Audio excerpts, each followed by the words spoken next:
why would you think that Gino will need a prenup? I think it would just be like a security blanket for him. I know he's not rich, but protect what he worked so hard for. Yeah, because he's worked so hard his whole life. And then if you had bad intentions, you come in and you take everything he's worked his whole life for.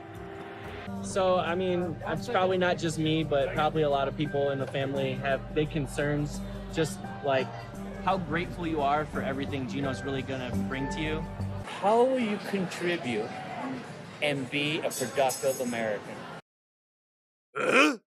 They are attacking me. Right now, this is a personal attack. It doesn't matter what I do, I will never be good enough for Gino's family. And it is directly to the fact that I'm not American. He's jobless, he's boring, he has no sympathy. Now he's talking to dirty, nasty skanks online just so that he can get his sausage to explode. It's disgusting. It's disgusting. You can't be with this guy, you cannot marry him, Soph. Cuando tú te callas y no decís nada, ella se pone más, se reacciona más. Ahí disfruto yo entonces. That is so beyond rude. Livid is an understatement. Welcome back to 9 Day Fiance. So we're on season 10, episode 6, and we're going to cover Jasmine, Sophie, and Ashley this episode. And first we're going to do Sophie, and I know what you guys are saying. We want Jasmine first. No, you don't get Jasmine first, okay? We're going to save her for last. If you don't like it, cry about it. But please don't click off this video, okay? I'm sorry. Please come back. Okay, so Sophie and Rob. Obviously, Sophie isn't talking to Rob. So Rob is just trying to justify himself by saying that, oh, this happened months ago before her visa even got accepted. Like, excuse me? Y'all were still very much dating. And the crazy part is, it's like, this conversation that Sophie's pissed off at me about is months old. From before her visa got accepted. Like, what the hell are you actually talking about? Oh my gosh, she pisses me off so bad, you guys. So he said it's just free pee, if you know what I mean, from random strangers, so it doesn't really count. But he's purposely not bringing up the fact that he also took videos of himself getting off to these videos and then sending them back to those people. Like, the guy has no shame. So after that, Sophie calls her mom and tells her about the whole situation with Rob, and her mom goes off on her to leave Rob like everybody else has been saying. But her mom already knows that Sophie still wants to be with Rob, as she's still there and not on a plane back to the UK. You can't be with this guy, you cannot marry him, Soph. Clearly you want to still be with him because this conversation would be, Mum, I've left Rob and I've got to leave, I'm coming home. Sophie says that she's going to hear his side, but what side is there to hear? Like, you already got all the facts, what is there more to say? Oh, she wants to stay in America so bad, and I can't blame her. Oh, this poor girl. The best scenario is we can move past this and I can be with Rob and we can be this great couple that we've been trying so hard to be.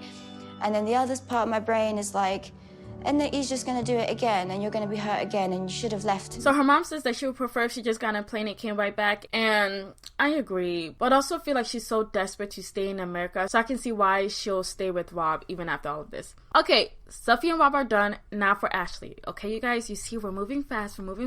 So they seem to be in a really good spot after Ashley has some serious doubts about Manuel, because remember in the last episode she felt like he was kind of like lying to her, and just as I had that thought, production speaks up and says the same thing. So when I was watching this, I was thinking they probably had some really good mind-blowing sex to make up for all of their problems. And then Ashley confirms that they did in fact have sex to make up for all their problems. Ashley, I'm sorry. Everything seems all, like, fine. Things were not cool about, like, an hour ago. We had sex.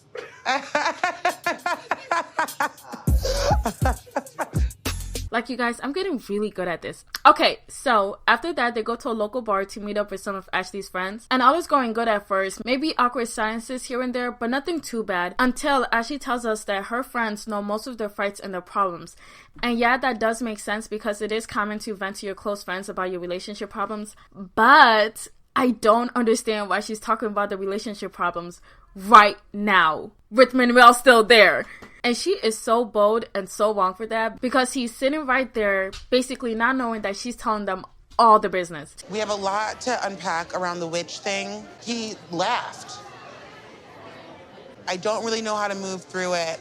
We have like 80-something days left. I don't want to spend 80-something days arguing either. Right. Like, that's not what we're here for. To be honest, I just feel like this was supposed to be like a nice get to know you, but it just turned to a couples therapy. So then they ask him if they are trying to communicate or if they just bang every time they have a problem. And basically, Manuel gives his side and says that she just keeps yelling at him while he just tries to listen. And Ashley and her friends don't like that one bit, to the point where Manuel's like, huh, you okay? ¿Está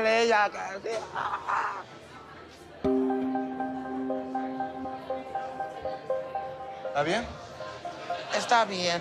¿Hay entenderme o no entenderme? Ellos entenderte. Sí, ¿yo tengo razón o no? Like, Ashley, what did you expect when you brought this up? Like, nobody even told you to, like, air out your business like that. So her friends say that they come from 2 different cultures, and so they should learn how to communicate. They also said that they're worried for Ashley and think that Manuel's controlling. Do you guys think he's controlling? Because I just feel like he's more annoying than controlling. I feel like he's just not trustworthy, you know? As he didn't really tell his mom about coming to America. He threw a tantrum about getting a phone with Wi-Fi. He was anxious when Ashley wanted to talk to his cousin. He didn't tell Ashley about his many relatives that lived in New York and only said that he had a few. Like, these are a lot of red flags, but red flags to show that he's a liar, not really that he's controlling. But either way, if I was Ashley, I would still leave. So then they asked Manuel if he's ready to marry, and he said 80%. So they asked, what about the 20%? And he said Ashley can't know him completely, as they all have secrets. Like, that literally seals the deal. Like, he can't be trusted, because how are you gonna hide 20%, not even 5%? 20% of you from your soon-to-be wife. And instead of Ashley taking this as a sign and leaving, she instead goes with him to couples therapy. You guys, you don't have to fix every bad relationship, okay? You can just leave once you start seeing the signs. And you guys, this dude is seriously unfazed and he doesn't give a shit. Like, girl, run up. So they get there and, I don't know, somebody speak. Like, what?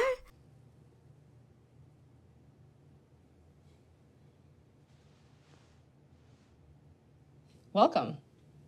So in the therapy, they basically talk about how Ashley wants to know more about his life, but Manuel keeps putting up a wall. And then Manuel says that he always dealt with things by himself, and that's it. So Ashley then says that she doesn't feel like she's being heard because he's purposely ignoring her.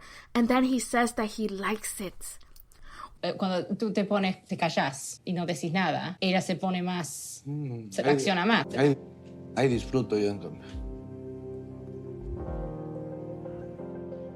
Why would you say something like that? Why would you stay? Okay, like, why would you do that? Like, after hearing all of that, I know exactly what that 20% is. It is pure malice. And I am leaving. So that's where their segment ends. Okay, now time for Gino and Jasmine. Yay or boo, kind of depends if you're Gino or Jasmine in this situation. Because obviously Jasmine doesn't want to meet them, and she says that she had a bad relationship with them, but she's just going to appease Gino. So she's dressing very professional-like and trying to come across in a good way, but she says that if they're being disrespectful to her, then she's just going to leave. I take no from anyone. So if I feel that they are being disrespectful or rude, not kind to me, I'm just gonna leave. Well, we have to go. Yeah, my dog is by himself, and you know. And I feel like she has every right to, because I'm not going to sit there and let people shit talk me and do nothing about it. Like, I promise you, you will get hit. And I might cry about it later, but you still will get hit. Okay, so while in the car, Jasmine's showing that she is very nervous about meeting them and that she feels like a cow going to the butcher's. But Gino's saying that he met her family with no problem. And I feel like that's the thing. Her family caused no problems for Gino, which is why he didn't have a problem with it. But Gino already has beef with his family, which is why she's so nervous and hesitant. Even though Jasmine has done a lot, and I mean a lot of bad things, I wish Gino will kind of see her point of view here. Okay, so now it's raining and storming, like it's a sign directly from God that this meeting should not be happening. So good luck to everybody.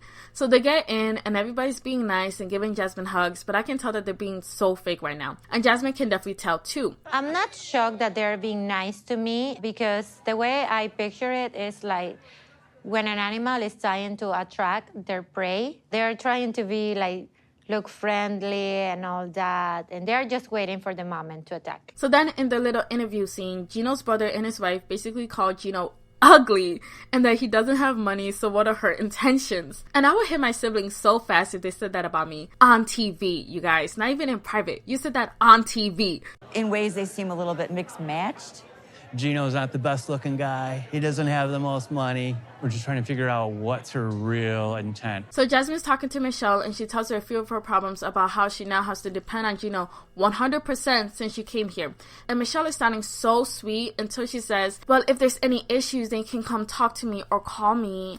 Like, girl, we already know that you're just trying to get any tea you can from Jasmine, then tell the whole family group chat about it later. Like, you're not being sneaky. Then, Gino tells some of his family members that he gave money to Jasmine to buy a wedding dress, but she spent it on cosmetic surgery instead. Gino, you fool. Why would you tell them that? Like, they're gonna tell everybody now. And I know sometimes you gotta tell, like, family members some of your relationship problems. Some, okay? Keyword, some. This wouldn't have been something I would tell them, especially since they already hate Jasmine enough. So now they're sitting at the table and they're having a good old time, but then they ask Jasmine what she's thinking about doing for the wedding venue, and she says that she wants it to be just her, Gino, and her dog. You guys, she chose her dog over these people. That is so fucking funny. They look mad, obviously. But her reasoning was that she wanted it to be private, but also since her family can't be there, then neither can Gino's family. Then this weirdo asks Jasmine how grateful she is that Gino's helping her and all of that stuff. Like, bro, is it even your business? So Jasmine claps back and says that Gino should be the one that's grateful because she left everything for him. Like, she left her family, her job, she don't have no job, or her car. Like, yeah, let them know, Jasmine. Then it doesn't end there. This wannabe cowboy asks Jasmine how she will contribute and be a productive American. Like, bro, who made you president? Like, honestly, what kind of question was that? That's such a dumb question. So Jasmine shuts him down, saying that she's been working since she was 16. And also, she's always been a hard worker. But currently, with her visa, she can't work. But did she need to say all of that, though? No. A good punch in the face would say a lot more, in my opinion, but I'll just let her do her. And the fact that Gino didn't say anything to that question is crazy. Like, Gino, come on. So then Jasmine basically calls them out and says that she's not going after Gino and his money. And then she brings up the whole prenup situation. And then Gino's brother said that he and his wife got prenups as well, and that basically they don't want everything that Gino worked for to be taken away. And I think getting a prenup is a great idea. Protect yourself, protect your money, protect your assets, but also it's more like, don't let the government decide how you guys want to split things. Like, let yourselves decide how you guys want to split things. If you want to give her 50% of your business, 50% of all your money, 50% of the house, she lives on the right, you live on the left, go ahead and do that, okay? But I generally do feel like prenups are a great idea. So Jasmine says that she gotta go home back to her dog, and girl, same, I love my dog. Now on the drive back, Jasmine drops her phone and she picks up lip gloss instead. What is this?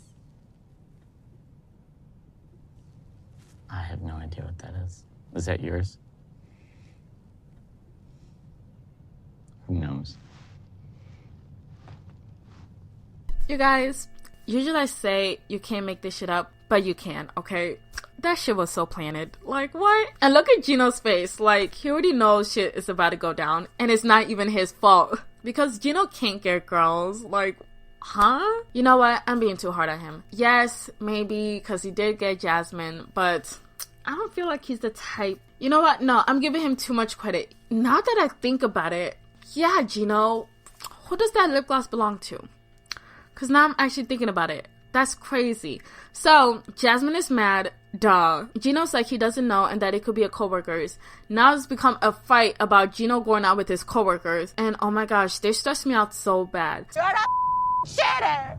No, I'm not. Yes, you are! I never. Yes, you But that's not cheating. Take me home! Yeah, I'm dropping you off. Going back to Panama, I don't want to see you ever again! Okay. So long story short, Jasmine cries, Gino drops her off, she low-key regrets it. End of the episode. Here's my evidence and my citations.